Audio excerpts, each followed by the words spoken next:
Bento XVI fala do seu martírio e do martírio dos católicos.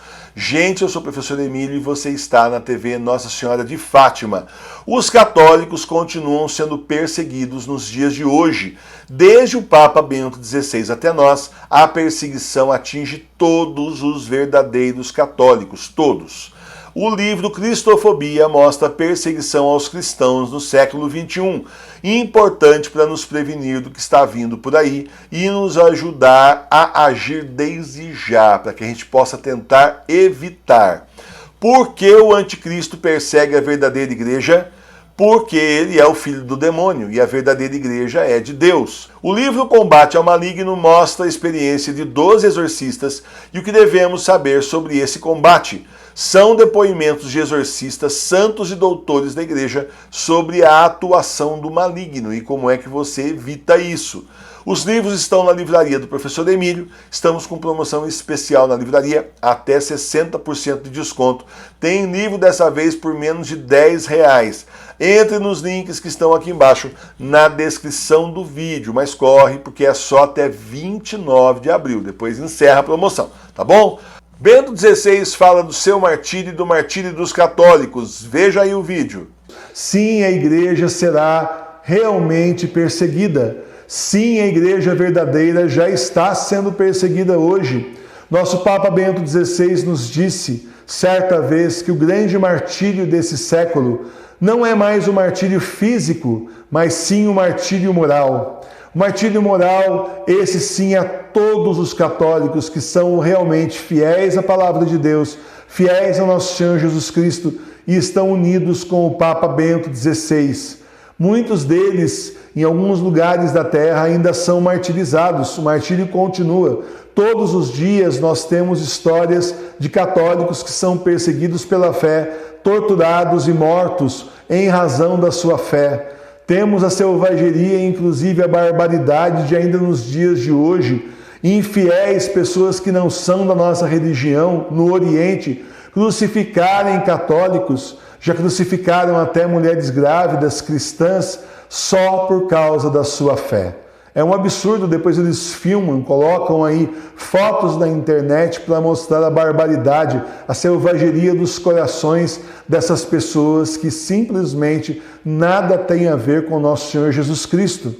E nós aqui desse lado somos perseguidos por enquanto, justamente em razão da nossa fé em Jesus Cristo, sendo perseguidos, sendo malditos por essas pessoas que falam mal de nós, que nos criticam, pessoas que nos caluniam pela internet, nas casas, nas cidades, nos lugares que nós moramos, nos nossos grupos de amigo, também nos grupos das redes sociais. É um absurdo. Nós temos o caso de uma irmã, que a gente gosta muito dela, ela é uma eremita autônoma, justamente fiel a Bento XVI, fiel ao Papa Bento XVI, o verdadeiro Papa, em união com ele, fiel a nosso Senhor Jesus Cristo, portanto. E essa irmã é um absurdo tão grande que parentes dela difamam-a justamente pela rua na cidade que ela mora, a ponto de pessoas virem tomar satisfação dela na rua e também nas casas. É um absurdo total. Ela tem inclusive um tio que diz que é religioso, que a persegue. Olha só a igreja falsa como é. Esse tio dela, ao invés de aplaudi-la e seguir o exemplo dela, ao contrário, a persegue. Mas ela continua firme na fé, ela continua com a fibra dos mártires. E é assim que todos nós temos que fazer, seguindo o exemplo hoje de Santo Expedito. Santo Expedito, ele se converteu e foi perseguido. E Santo Expedito não arredou o pé da fé como tantos mártires. Tantos hoje na China são perseguidos, tantos são mortos em tantos lugares do mundo e a perseguição chegará até nós. Vocês veem aí tantas igrejas fechadas sem motivo, quando já estavam cumprindo aí as obrigações dos governos municipais que foram decretadas, aí as preocupações sanitárias. Fosse só por isso e os ônibus não estariam cheios, fosse só por isso e as igrejas continuariam abertas, mas não. Liberam shopping centers, são assim descarados a ponto de liberar diversões públicas, mas perseguem aqueles que a igreja vão. E eu quero trazer aqui hoje o exemplo de um pastor que me impressionou bastante, não vou lembrar o nome dele, mas no Canadá, na igreja dele. Ele não quis fechar a igreja no Canadá, dizem tanto país do primeiro mundo. Olha só que beleza, quanta gente querendo morar no Canadá, e a igreja dele foi fechada. E ele foi preso, justamente porque estava professando a fé. Nós não estamos vendo muitos casos assim de padres por aí aqui no Brasil. Eu pessoalmente não conheço nenhum, mas ele ficou preso mais de um mês.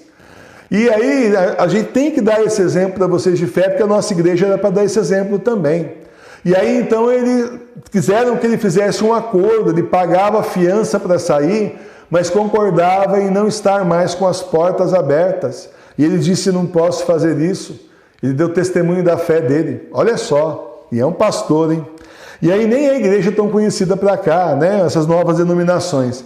Aí então ele foi solto, né? Depois que virou um mártir ali na cidade, e depois de tanta gente intercedendo por ele e tudo mais, ele foi solto sem ter que abrir mão de abrir a igreja. Bom, no outro domingo, vai lá ele de novo e abre a igreja. Olha só que bonito. E aí então os policiais todos estavam na porta da igreja, tentando entrar para fiscalizar, e o próprio público não deixou, os próprios fiéis ali não deixaram da igreja, né? Bom, na semana seguinte, sabe o que o governo fez? O governo do Canadá? Eles cercaram a igreja inteira com um alambrado. Olha o absurdo. Eles colocaram uma cerca em volta da igreja inteira, uma cerca dupla de alambrado, para ter certeza que ninguém entraria, e policiais cercando na hora do culto, para ter certeza que essas pessoas não se reuniriam mais. Meus irmãos e minhas irmãs, na China os católicos já se reúnem nas catacumbas.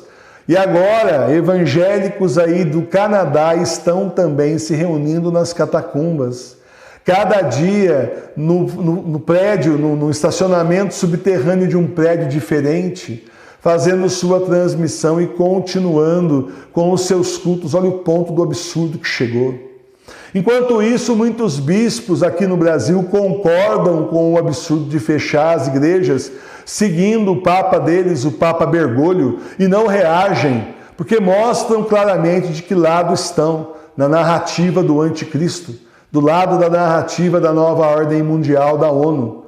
É uma pena que nós não tenhamos grandes exemplos para dar da nossa igreja. Mas eu vou adiantar aqui um bispo que na Irlanda também está tudo fechado, proibido. Na Irlanda esse bispo saiu, né, com a cruz, percorrendo a Via Sacra sozinho, justamente em plena Sexta-feira Santa. E foi criticado, malhado pelos jornais, né? Desceram a lenha no coitado, né? Aí ele não se deu por rogado, no domingo ele saiu com o Santíssimo. Que bom se aqui no Brasil nós tivéssemos pelo menos metade da CNBB assim. Seria tão bom a gente ver, porque daí esses bispos, além de dar um testemunho de fé, não proibiriam que os seus padres também dessem testemunho de fé. 2 padres na França estão sendo processados pelo próprio bispo, porque abriram a igreja e fizeram a celebração da Semana Santa. O próprio bispo colocou um processo contra eles, eclesiástico. Estão sendo processados dentro da própria igreja. Então, infelizmente, os maus exemplos são grandes. Temos alguns exemplos de coragem e de fé, mas são poucos. E não me admira, porque quem conhece as profecias da Ana Catarina de Médici sabe, sobrarão 100 padres com fé. Foi isso que ela viu, nosso Senhor mostrou para ela. E o restante só destruindo a igreja, só dilapidando os tesouros da igreja, a riqueza da igreja, e levando os que têm fé diretamente para o inferno junto com eles. Então hoje, no dia de Santo Expedito Mártir, nós precisamos entender que todo católico ele tem que estar disposto ao martírio, tem que estar disposto a seguir justamente lá para o Monte da Caveira, como fez nosso Senhor Jesus Cristo. Porque é justamente isso que nos espera, se não o martírio moral, até o martírio físico, assim como era no começo da igreja, na igreja original dos apóstolos, em que a pessoa abraçava a fé sabendo que podia ser martirizado. Mas o sangue dos mártires rega a fé de outros, e quanto mais mártires derrubam o sangue, mais a fé floresce. Já deviam ter aprendido com isso. Quanto mais perseguem a verdadeira igreja, mais ela floresce na fé. Esteja pronto para tudo. Eu sei que provavelmente você que está me assistindo agora já com certeza sente o martírio moral. esteja pronto para os outros martírios que aí vêm, porque eles virão nesses tempos do Apocalipse. Louvado seja nosso Senhor Jesus Cristo. Para sempre seja louvado.